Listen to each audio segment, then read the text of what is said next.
Hey everybody, Don Carr here with another round of What's on Your Pedal Board, and today I'm talking to Fluff.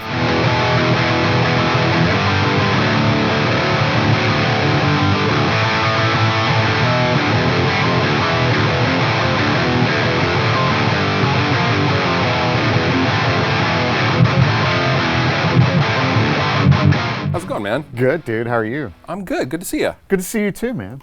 Thanks for having me. Thanks for being here. Love being here. This is cool. Nice. This is like Candyland or Disneyland for musician folk. Yes, So- it is. It really is. It's awesome. Yeah, you guys have been doing a bunch of content here, right? We have. We've been shooting all week. Myself and my uncle Ben Eller, and we've been having just a blast. You guys have been so gracious to just kind of let us run around with cameras and do hilarious things. So Good. Can't Yeah. wait to see it, man. yeah, thank you. That'd be good stuff. Yeah. So, wow, this is really interesting because I think this is going to be a first for What's on Your Pedal Board because Oh. you really don't have a pedal board. I don't. I used to, but after you get beer spilt on it a couple of times and then you're trying to troubleshoot it in front of people, it's like, nah, I'm done with that. Not so much. So, your answer is? My pedal board is the Helix Control, and that's really the central, that's literally my entire world if I'm playing live and touring with my band Dragged Under, is just a Helix Control. And that way if I spill beer on it or water, which has happened, the unit just gets replaced and not the entire Helix. And the whole rig doesn't go down. And the whole rig doesn't go down. And the last time it happened, when a bunch of water and stuff got spilled on it, the Helix actually reflashed the firmware on the Helix mid-set while staying on the tone that I was on, which was fine, and it rebooted itself mid-song. It was awesome. Whoa. I was losing my mind internally, Yeah. but I was still making sound, so I just kept going, and it was fine. So, And then you went to switch, and it was like, okay, there we are. yes. Yeah, it was hilarious. And then it died right after the set. So, Yeah. Well, a bottle of water in electronics, they don't really get together.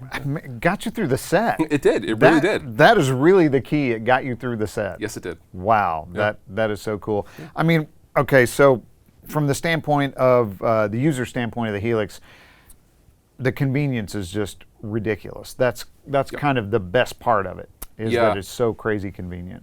We are in a spot in we're a baby band, and we're typically opening tours, and so we have to get on and off stage as quickly as possible. So Right. that is going to dictate what our setups really are. I would love to have a stack of Mesa Boogies behind me, rectifiers, and a huge pedal board, but I can't. We have to literally unplug the power cord and roll off. So in that sense, we have to be as compact as possible, and so the Helix just lets us do that and lets us sound good and have control over our sound while being light, portable, and reliable, which is most important. Yeah, no kidding. Especially dragging it around the country, going into unfamiliar situations, don't know what you're doing. Yep. Don't have time for a long sound check, or sometimes no sound check, I'm sure. I would think like any kind of festival gig or something, definitely roll on and go, man. Yeah, and it doesn't care about power. Like, with the tube amp, like if you're plugging into 110 volts out of the wall, you're sagging it out and it's all fuzzy sounding. Like, the Helix doesn't care. So it's awesome. So Yeah, that is awesome. Yeah. And but the other thing is that you've really dialed in your tone to get what you want out of it. it's gone through a couple of iterations of my sound as the band has played bigger and bigger places, and we've had better PAs in which to hear things back. But whenever I do want to change something, it's the coolest thing ever to just go into the patch and change the overdrive, or the precision drive was added to the Helix a few firmware upgrades ago. Now I use that, and so it has the gate feature built in, so I use that gate as well, and like all these cool things. It's just, you can just dial in exactly what you want. Yeah, and it's there. Yeah. It's not like the knobs got bumped and it's like, oh, where was that? I forgot. Yes, exactly. Yeah. So it just stays where I want it to stay, and I can just jump around like a monkey and not worry about it. So. And get off and on stage fast. Yeah. And sound great every time. It's awesome. And gotta love that. Yeah. So let's hear some sounds. Let's check out some Sure. patches. Okay, so my main patch is just a rectifier. What you guys are hearing is typically, I use some impulse responses from York Audio. It's 2 creamback impulses mixed together, and that's the sound. You were hearing a boosted rectifier with a Horizon Devices precision drive in front of the rectifier, and it sounds like this.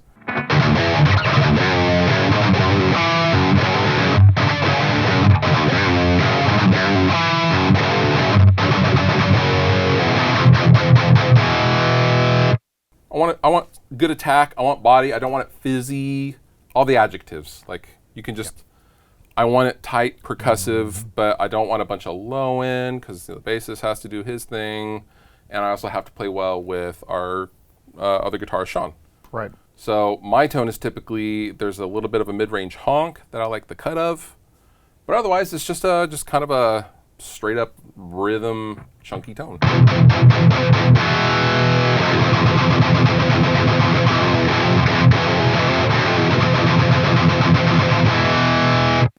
Yeah, that's the main tone that I'm on 75% of the set. Nice, man. Yeah. And so is everything kind of built off of that, like as if that were your rig, and then everything's kind of built off of that? Yeah, sort of? so in the patch, I have just a couple of different things. I have an octave effect, which we use quite a bit. Honestly, we love the octave effect.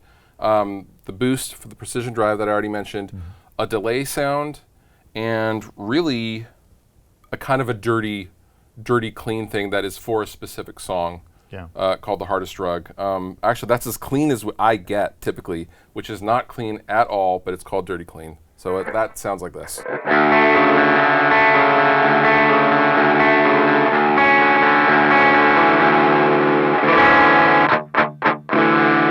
It's meant to sound like a broken speaker, and it's, that's because on the record I have to kind of replicate that tone of what that sounds like. But otherwise, very rarely I'm using an actual clean tone. Depending on if we have a song in the set that needs that. Sure. Depending on what we're taking up, it's for the current tour set, there's no need for clean tones. We don't need clean tones. We don't need no stinking clean tones. No, we don't need clean tones. So I'll bounce between, and then the octave effect.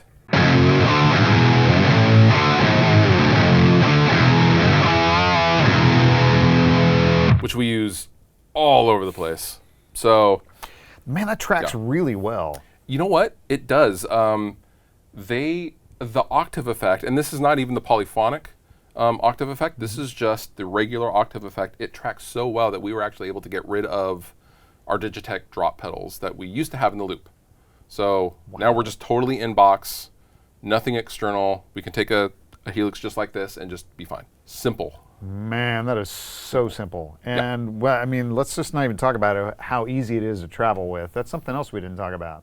Good grief. Yeah, so our rigs, like my actual live rig, I have a power amp that I split off because we do run a 212 typically. I have a wireless and a power amp, and that's basically it. But if I need to, I can have just the Helix, and we can go just direct. And for our in-ears, we can use just the Helix, and it's fine. So yeah. And I love tubes, and I love amps, and I love volume, but like the consistency and the ease of this is just immeasurable. And exactly, and when you're working, it's a whole different scenario than when you're at home goofing around, or if you're even in the studio, and it's like it's your studio time, and you can spend as much as you want, or you're whatever, right? Yeah, have fun. Yeah, go for it. But man, when you're working, the convenience factors in a lot. Yeah, but it's fine. This makes it a lot easier, as opposed to it doesn't sound bad. So like I'm not stoked about it. No, it sounds great. So it's awesome. Yeah. And typically, when we come off stage, I'll always get asked like, "Hey, what are you using?" Which is cool. Like I love it when that happens. I'm like, "Well, I'm just using Helix." Yeah. And people are like, "What?" Yeah. I'm sure, man. Really. Because they're seeing a 212 cabinet on stage, right? Of course. Thinking there's a head back there somewhere or something. Yeah, and that usually starts with like, I didn't see any mics. What's how are you? Like, what's up? Like, well, there's no mics. Man, that's great. So you're just taking a split. One side's going to the power amp, the other side's going to your monitor rig, right? Is that how you guys do it? Yeah. Yeah. And then the monitor rig splits off to front of house. Yes. Okay. Cool. Yep, that's it. It's so simple and so effective. Golly. And I'm really happy with it. This is the first setup that I've had that I haven't really done anything with I haven't changed it in 3 years now. which when I was running regular amps, I was changing the amp out every tour. I'm going to try rectifier. I'm going to try a Mark series. I'm going to try a Rev. I'm going to try, because I want to try all the things. The Orange. I was with Orange for a while. And the Helix, I'm done now. Wow. That says a lot, man. I know. And I love gear and I love tone. But yeah. But this is doing it. Seriously, this thing does so many things so well. Yes.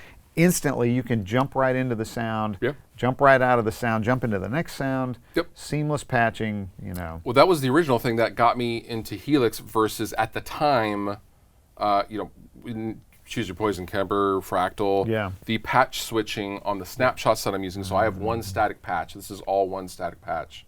And I'm switching out components for other components. And it front loads the DSP, so there is a gapless switching when I do switch. Yeah. Which always drove me insane. In the old days, Old Man Yells at Cloud, there would always be that slight gap. Just the gap, yep. It drove me insane, and the Helix didn't do that, and that was the initial reason why I started using it live. Man, super cool. Mind the gap, super cool. as it were. So, yeah. Indeed. Yeah. Indeed. Yeah, and all the patches are saved.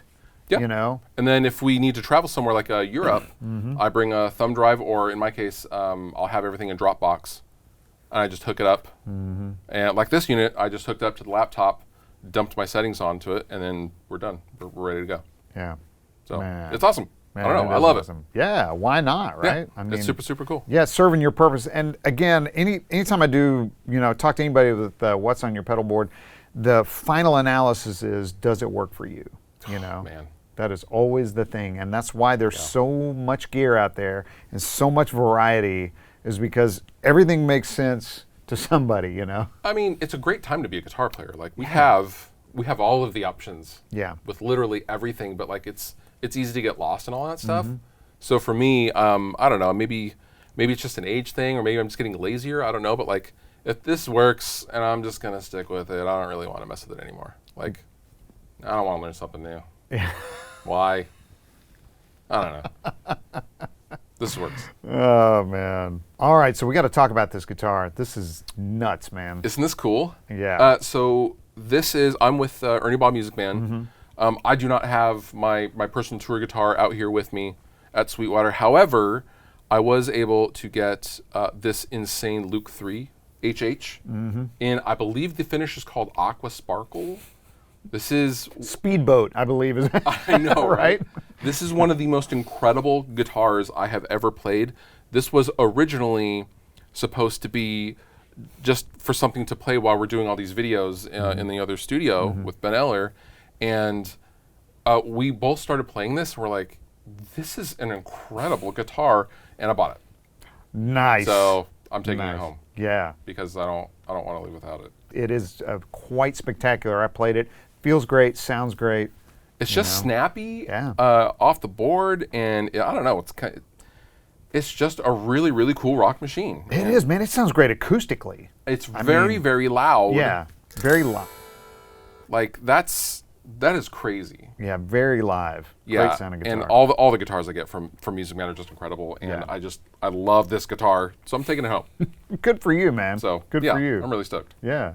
Fluff, thanks so much, man. Dude, thank you for having me. Really appreciate you, man. Thank you so much. Really, seriously. Thanks, everybody, for watching. If you have any questions about the Helix or Fluff, make sure to contact your Sweetwater sales engineer, or you can check us out online at sweetwater.com. Thanks. See ya.